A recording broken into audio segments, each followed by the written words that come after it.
Sir నమస్కారం sir. నమస్తే. Sir Pothina Mahesh గారు మరి జనసేన పార్టీ నుంచి బయటకు వచ్చేసి వైసీపీ పార్టీలో జాయిన్ అవ్వడం చూస్తున్నాం. అయితే ఈలోపు ఒక ప్రెస్ మీట్ పెట్టేసి ఆయన పవన్ కళ్యాణ్ గారి పైన కొన్ని విమర్శలు చేశారు. పవన్ కళ్యాణ్ గారు పిఠాపురంలో ఒక ఇల్లు తీసుకున్నారు, మరి గృహప్రవేశం వాళ్ళ థర్డ్ వైఫ్ అన్నా లెజినోవా గారితో కలిసి చేయాలని చెప్పేసి ఆయన కోరారు. అంటే పవన్ కళ్యాణ్ గారు అయితే సింగిల్గానే చేశారు. దీంతో చాలామంది ఏం అభిప్రాయపడుతున్నారంటే పవన్ కళ్యాణ్ గారు తన మూడో భార్య కూడా విడాకులు ఇచ్చేస్తారు, అది పోతిన మహేష్ గారికి తెలుసు, ఈ విధంగా ఆయన బయట పెట్టాడు అని చెప్పేసి మాట్లాడుతున్నారు. సార్ దీనిపైన మీ ఒపీనియన్ ఏంటి? పవన్ కళ్యాణ్ గారి మూడో భార్య కావచ్చు, నాలుగో భార్య కావచ్చు, లేకపోతే రెండో భార్య కావచ్చు, ఆయన భార్యలతో పోతిన మహేష్కి సంబంధం లేదు. అవును. ఆయన గృహప్రవేశం చేసుకుంటాడో చేసుకోడో అనే వ్యవహారంతో ప్రపంచానికి సంబంధం లేదు. పవన్ కళ్యాణ్ అనే కాదు, ఎవరైనా సరే ఈ రిలేషన్స్ పర్టికులర్గా అది పూర్తి వ్యక్తిగతమైనటువంటి వ్యవహారం. ఒక మనిషి అంటే ఒక పొలిటీషియన్ కూడా అతను రాజకీయ నాయకుడిగా ప్రజా జీవితంలో ఉండొచ్చుగాక, అతనికి కూడా ప్రైవసీ ఉంటుంది కదా. అంటే శ్రీశ్రీ గారు అన్నారు, మీరు పబ్లిక్లోకి వచ్చాక ఏవైనా అంటాం అన్నాడు, కానీ పబ్లిక్లోకి వచ్చినప్పుడు ఏ విషయాల గురించి మాట్లాడాలి? పబ్లిక్కి సంబంధించి పవన్ కళ్యాణ్ చేసుకున్నటువంటి వాదనలు కానీ, ఆయన నెరుపుతున్నటువంటి రాజకీయ కసరత్తులో కానీ ఏవైనా లోపాలు ఉంటే దాని మీద విమర్శ చేయండి. ఆయన రాజకీయ సిద్ధాంతాల మీద మాట్లాడండి. ఆయన రోజువారీ మాట్లాడుతున్నటువంటి మాటల్లో ఉన్నటువంటి దగుల్బాజీతనం గురించి మాట్లాడవచ్చు. ఆయన అంటే రామ్ గోపాల్ వర్మ ఒక మాట అనేవాడు తరచు, అంటే ఎందుకు పవన్ కళ్యాణ్ని టార్గెట్ చేస్తున్నారు మీరు మీ సినిమాల్లో అంటే, అతనికి ఒక విశ్వసనీయత లేదు పవన్ కళ్యాణ్కి, అతను చెప్పిన మాట మీద నిలబడతాడు, మాట మీద నిలబడే తత్వము లేదు. అంటే ప్రతిదీ వ్యూహము ఏదో ఒక ప్రయోజనముతో లింక్ అయి ఉంటుంది అతను ప్రతి అడుగు అని చెప్పేసి ఆయన ఒక మాట అన్నాడు, అది కొంతవరకు వాస్తవం. ఇలాంటి విమర్శలు చేయొచ్చు. ఆయన లోకేష్ మీద అలాగే చంద్రబాబు మీద గత ఎన్నికలకి ముందు ఆయన కమ్యూనిస్టులతో కలిసి పోటీలో నిలబడినటువంటి 2019 ఎన్నికల సందర్భంగా జరిపినటువంటి ఎన్నికల ప్రచారంలో తీవ్ర స్థాయిలో దాడి చేశాడు. ఆ అభిప్రాయాలు ఎందుకు కలిగినాయి, ఆ అభిప్రాయాలు ఏమైనా మార్చుకున్నాడా అనేది క్లారిటీ ఇవ్వాల ఈ ప్రయాణంలో.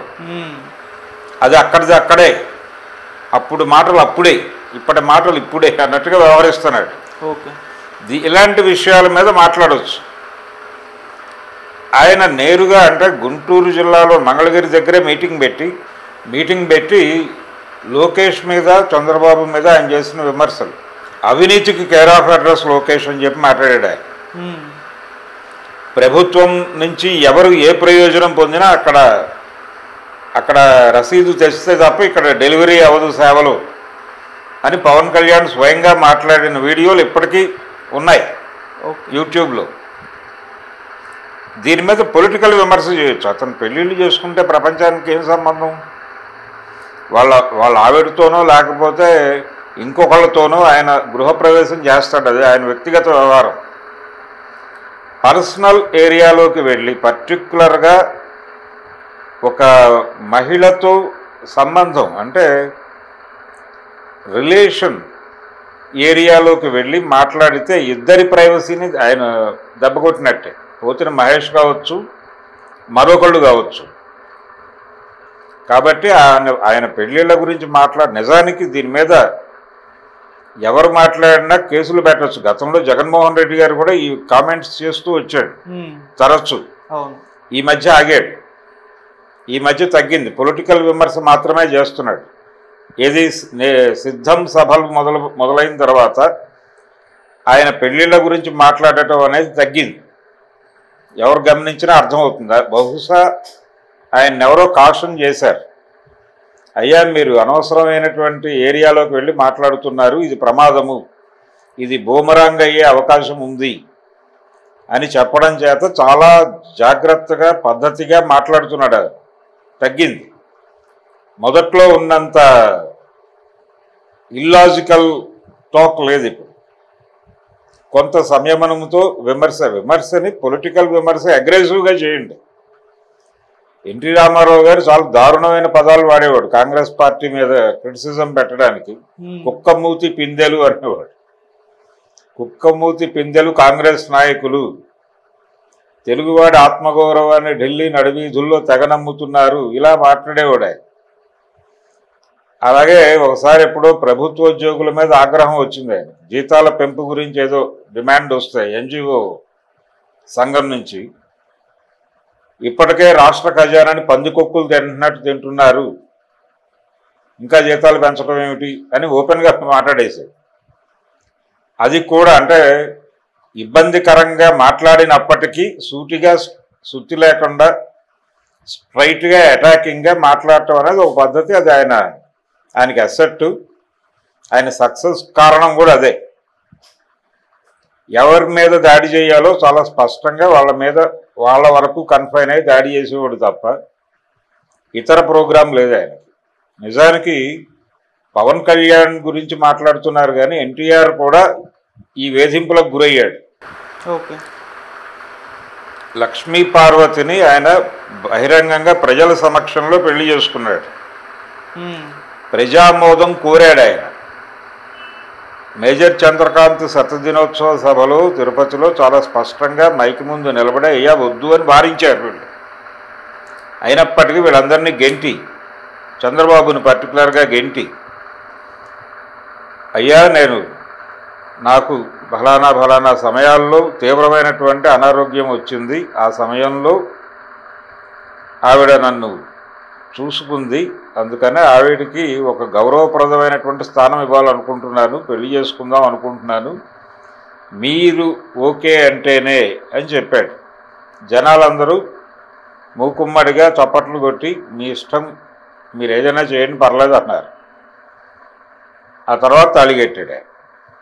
కాబట్టి ఎలా ఆవిడ గురించి మాట్లాడతారు? ఆయన మీద దాడి చేసింది ఎందుకు? లక్ష్మీ పార్వతిని పెళ్లి చేసుకోవటం అనేది తప్పు అనే కదా నైతిక వ్యవహారం తీసుకొచ్చి కదా మీరు కుటుంబాన్ని మీ వైపు తిప్పుకొని దాడి చేసింది. కాబట్టి ఎన్టీఆర్ చివరి రోజు వరకు చంద్రబాబు మీద విమర్శ అదే కదా. నా పర్సనల్ ఏరియాకి వచ్చి నా మీద దాడి చేసి నా మీద నైతిక విమర్శ చేసి ఇతరత్ర ఆయన చాలా గొప్పవాడు, ఆ ఒక్క విషయంలో తప్ప అని మాట్లాడతారు ఇప్పటికీ. అంతటి మనిషి అలా ఆ ఒక్క వ్యవహారంలో ఎందుకు అలాంటి నిర్ణయం తీసుకున్నాడు అని ఈ రోజుకి వాపోతారు వీళ్ళు మైకుల ముందు. అదే ఆయన పర్సనల్ అఫైర్, నీకేం సంబంధం? ప్రజా జీవితంలో గొప్పవాడని నువ్వే చెప్తున్నావు కదా. సో ఆ రోజున ఎన్టీఆర్ విషయంలో చంద్రబాబు నాయుడు ఏ విలువలైతే పాటించాడో అదే విలువలు ఇప్పుడు పవన్ కళ్యాణ్ విషయంలో వైసీపీ వాళ్ళు పాటిస్తున్నారు. దీన్ని జగన్ని ఈ విషయంలో విమర్శించే నైతిక హక్కు చంద్రబాబుకు లేదు, పవన్ కళ్యాణ్కు ఉంది. నిజానికి పవన్ కళ్యాణ్ ఎన్టీఆర్ వ్యవహారాన్ని ప్రస్తావిస్తూ మాట్లాడితే కూటమి దెబ్బతింటుంది, అందుకని ఆయన ఎత్తాడు. కాబట్టి వీళ్ళందరూ కూడా రాజకీయాలు మాట్లాడతారు కానీ అన్ని పార్టీలు ఒకే పద్ధతిలో వ్యవహరిస్తున్నాయి. ఎవరు తక్కువ వాళ్ళు కాదు, ఎవరు తక్కువ నీచులు కాదు. నైతికంగా నైతికత అనేది అసలు బూటకపు మాట. నైతికత అని ఏ మాట అయితే చలమణిలో ఉందో అంతకంటే బూతు ఇంకోటి లేదు ప్రపంచంలో. నీ నైతికత ఇంకొకరికి నైతికత కాకపోవచ్చు, ఎవరి నైతికత వారిదే. ఒకరి నైతికత ఇంకొకరికి నైతికతగా కనిపించే అవకాశం లేదు. కాబట్టి ఇప్పుడు అతని పర్సనల్ అఫైర్, అతనికి సీరియస్గా ఒక రాజకీయ నాయకుడికి ఒక సెక్షువల్ ఇది ఉందనుకున్నాం, దాన్ని డిజార్డర్ అని యువతలోడు మాట్లాడతాడు కానీ వాడికి డిజార్డర్ కాదు, వాడికి ఏదో ఎఫ్ఐఆర్ ఏడుస్తుంది, ఏడవనివ్వండి. దానివలన ప్రపంచానికి ఏదైనా లేదు, అతని పొలిటికల్ స్టాండ్లో ఏదైనా డీవియేషన్స్ ఉంటే దాని గురించి మాట్లాడండి, అక్కడ వరకు. ఎఫ్ఐఆర్స్ ఇతర విషయాలు మాట్లాడే హక్కు ఎవరికీ లేదు ప్రపంచంలో. అది మాట్లాడటం తప్పు. ఈ అటాక్ అందరి మీద జరిగింది, చాలామంది మీద జరిగింది. గాంధీ మీద ఒకలా జరిగింది, సావర్కర్ మీద ఒకలా జరిగింది, జవహర్లాల్ నెహ్రూ మీద ఒకలా జరిగింది, పెరియార్ మీద జరిగింది ఇదే దాడి, ఎంజి రామచంద్రన్ మీద జరిగింది, ఎన్టీ రామారావు మీద జరిగింది. ఎవరు కాదు, వీళ్ళందరూ గొప్పోళ్ళే, వీళ్ళెవరూ తక్కువ వాళ్ళు కాదు. కానీ అందరి మీద ఈ రకమైనటువంటి విమర్శలు కూడా ఉన్నాయి. ఆ విమర్శలు కాదు, ప్రజా జీవితాన్ని ప్రభావితం చేయటంలో, రాజకీయ రంగాన్ని ప్రభావితం చేయటంలో వాళ్ళు లోపాలు చేసినప్పుడు మాత్రమే. ఇప్పుడు భారతదేశంలో ఉన్నటువంటి ప్రజల జీవితాలన్నింటినీ తీసుకెళ్ళి కార్పొరేట్ కంపెనీలకి అంటగట్టేస్తూ మతం పేరుతో, నిజానికి మతరాజ్య స్థాపన అనేది బీజేపీ ప్రోగ్రాం కాదు, చాలామంది అనుకుంటున్నట్టుగా. హిందూ మతరాజ్యం తీసుకురావాలని భారతీయ జనతా పార్టీ అనుకోవడం లేదు. వాళ్ళు వ్యాపార రాజ్యం తేవాలనుకుంటున్నారు, కార్పొరేట్ రాజ్యం మాత్రమే తేవాలనుకుంటున్నారు. వాళ్ళు వ్యాపారం మాత్రమే చేయాలనుకుంటున్నారు, అంతకు మించి వేరే ప్రోగ్రాం లేదు వాళ్ళకి. అదానీ అంబానీ రాజ్యం నడుస్తోంది, మార్వాడీ రాజ్యం నడుస్తోంది. ఈ మార్వాడీ గుజరాతీ వ్యాపార రాజ్యాన్ని ప్రపంచవ్యాప్త విస్తరణలో భాగంగానే వాళ్ళు అధికారాన్ని కోరుకుంటున్నారు తప్ప మతరాజ్యము, హిందూ మతాన్ని ఉద్ధరించే ఆలోచనలు వాళ్ళకి ఈశ్వరుని మాత్రము లేవు. రేపు ఎన్నికల్లో ఓడిపోతే రాముడిని బాధ్యత వహించాల్సిన అవసరం ఉంది. నీ ఆలయాన్ని తెరిచాం, మేము ఓడిపోయావు, నువ్వేం సమాధానం చెప్తావని రాముడిని తీసుకెళ్ళి భూమిలో నిలబెట్టే ప్రమాదం ఉంది. కాబట్టి మతం పేరుతో జనాల్ని కూడగట్టి ఇంతమంది మా వెనకాల ఉన్నారు అని చెప్పి కార్పొరేట్ శక్తుల్ని ఇక్కడికి తెప్పించి మతం పేరుతో వీళ్ళందరి కళ్ళు మూసి వాళ్ళకి దేశాన్ని అప్పచెప్పేస్తున్నారు. అది వాళ్ళ hidden agenda Bharatiya Janata party. So ఏ పార్టీ ఇప్పుడు అది ఎవడైనా మాట్లాడతాడో, చంద్రబాబు నాయుడు గారు మాట్లాడు, ఆయనకు తెలుసు ఈ ప్రోగ్రాం అంతా. జగన్మోహన్ రెడ్డి గారికి తెలుసు ఎవరి నైతికత వాడిది, ఎవరి సిగ్గుబిళ్ళలు వారికి ఉన్నాయి. గత 10 ఏళ్లలో కనీ విని ఎరుగని రేంజ్లో ధరలు పెరిగినాయి. వీటి గురించి పోతిన మహేష్ మరొకడో మాట్లాడితే ప్రయోజనం ఉంటుంది, కానీ పవన్ కళ్యాణ్ భార్యలు అనేటువంటిది జనాలకు సంబంధం లేని వ్యవహారం. ఇది మాట్లాడటం ద్వారా వాళ్ళు క్రెడిబిలిటీ కోల్పోతారు. అది ఎవరు మాట్లాడినా, జగన్మోహన్ రెడ్డి మాట్లాడినా కోల్పోయాడు, అందుకే తగ్గాడు. ఇప్పుడు ఆ పార్టీలో చేరి జగన్ మెప్పు కోసం పవన్ కళ్యాణ్ 3వ భార్య గురించి మాట్లాడుతున్నాడు. ఇది కాదు. రెండోది, ఆయన చాలా స్పష్టంగా నిన్నటిదాకా ఆ పార్టీలో ఉన్నాడు. ఆ పార్టీలో ప్రయాణించినప్పుడు ఆయనతో మాట్లాడచ్చు కదా, ఏమంటే మీరు పెళ్ళిళ్ళు ఎందుకు చేసుకుంటున్నారు, మానేయండి అని చెప్పచ్చు కదా నువ్వు. ఇప్పుడు ప్రతి ఒక్కడిలోనూ కెమెరాలు పెట్టి ఎవడు ఎక్కడికి వెళ్తున్నాడు, ఏ అమ్మాయితో ఎవడికి ఎఫ్ఐఆర్ ఉంది అనే వీడియోలు కూడా తీసేయి. ఇప్పుడు ఫోన్ ట్యాపింగ్ మాత్రమే కాదు, ఎఫ్ఐఆర్ ట్యాపింగ్ ప్రోగ్రాం కూడా పెట్టి ఈ వీడియోలు మార్కెట్లో పెడితే ఏమైపోవాలి ప్రపంచం. అందుకని చాలా ప్రమాదకరంగా మాట్లాడుతున్నారు రాజకీయ నాయకులు. ఇలాంటి వాళ్ళ మీద బలంగా కేసులు పెట్టి లోపలేయటం మంచిది.